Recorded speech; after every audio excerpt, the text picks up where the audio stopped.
Los susurros de la locura. Tras el enfrentamiento, un silencio pesado se instaló en el campamento.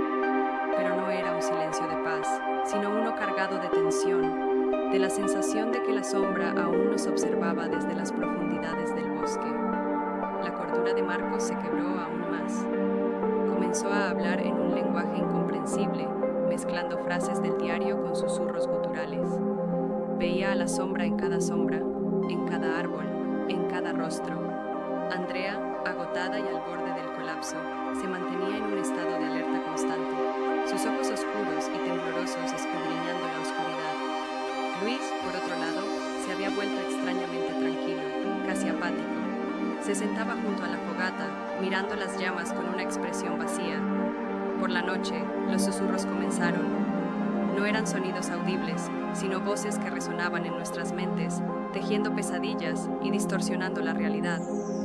Cada susurro era un fragmento de miedo, una pieza del rompecabezas de la locura que la sombra estaba construyendo. Nos llamaba por nuestros nombres, nos recordaba nuestros peores temores, nos mostraba visiones de nuestros seres queridos sufriendo. Día 7. La danza de las sombras.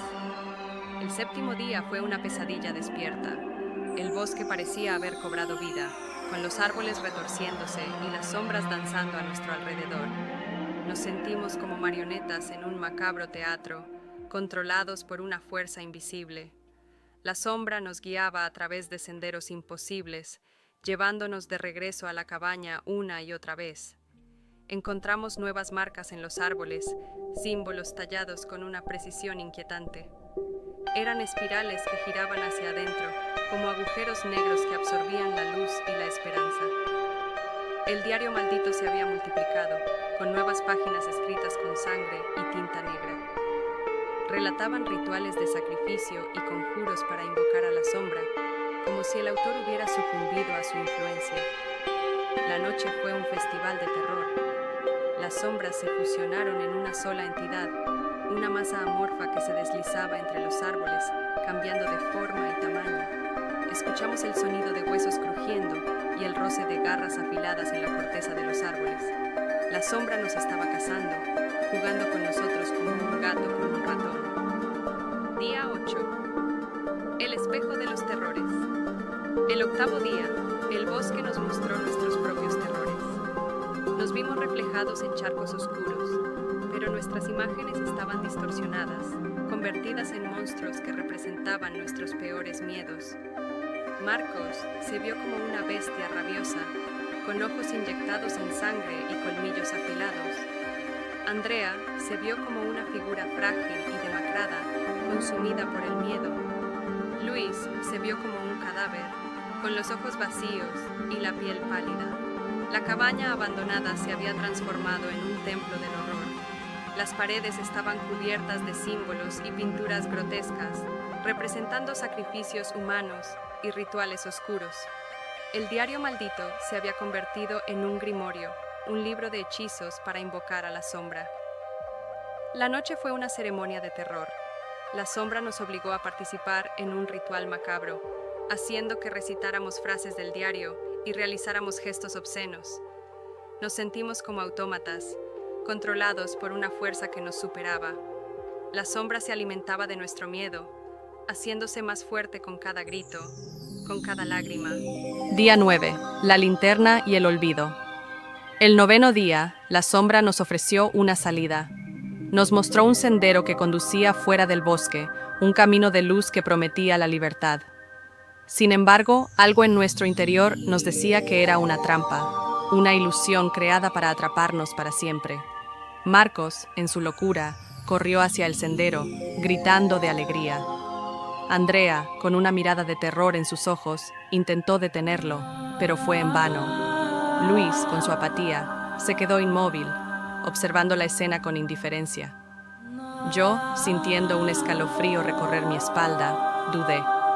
La linterna, la misma que había sido encontrada junto a la carpa abandonada, comenzó a parpadear. Su luz temblorosa reveló la verdad. El sendero de luz era una ilusión, un espejismo creado por la sombra. El verdadero sendero estaba oculto en la oscuridad, un camino tortuoso y peligroso, pero la única forma de escapar. La decisión fue unánime. Nos adentramos en la oscuridad, dejando atrás el sendero de luz y la ilusión de la libertad.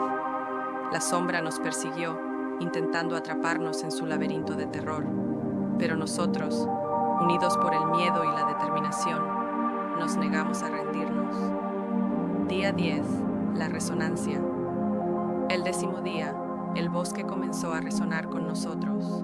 No era un sonido, sino una vibración que sentíamos en nuestros huesos, una pulsación que sincronizaba nuestros corazones con el ritmo de Blackwood. Los árboles parecían susurrar nuestros nombres, las sombras imitaban nuestros movimientos y el aire olía a nuestra propia sangre y sudor. Encontramos objetos que nos pertenecían, pero alterados y retorcidos. El diario de Andrea estaba escrito con su propia letra, pero relataba eventos que nunca sucedieron. La brújula de Luis apuntaba hacia el interior de su pecho. La cámara de Marcos mostraba fotos de nosotros mismos, pero con rostros desfigurados y ojos vacíos. La noche fue una inversión de la realidad. Nos sentimos como si estuviéramos dentro de un espejo, viendo nuestras vidas reflejadas en un mundo oscuro y distorsionado. La sombra se había fusionado con el bosque, convirtiéndose en una parte inseparable de su esencia. Día 11. La ofrenda.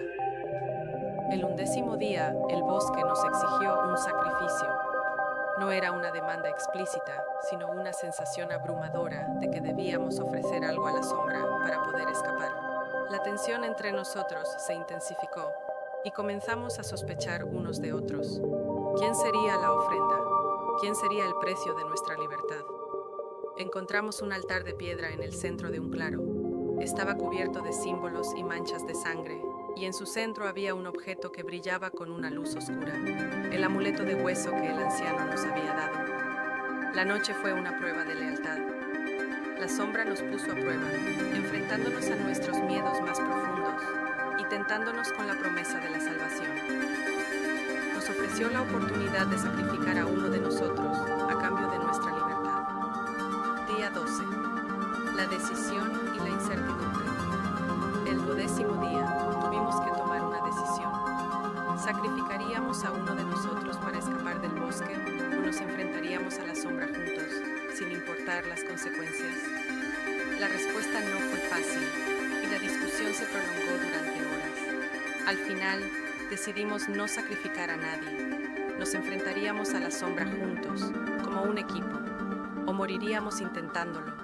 Pero la decisión no trajo paz. La incertidumbre nos consumía y el miedo nos paralizaba. La noche llegó y con ella la sombra, pero esta vez no vino a cazarnos, vino a observarnos, a esperar nuestra próxima jugada. Y nosotros, atrapados en el laberinto de Blackwood, esperamos también, sin saber qué nos depara el futuro. ¿Lograremos escapar? ¿O nos convertiremos en parte de la leyenda del bosque? Otra historia susurrada con miedo en los pueblos cercanos. Solo el tiempo lo dirá.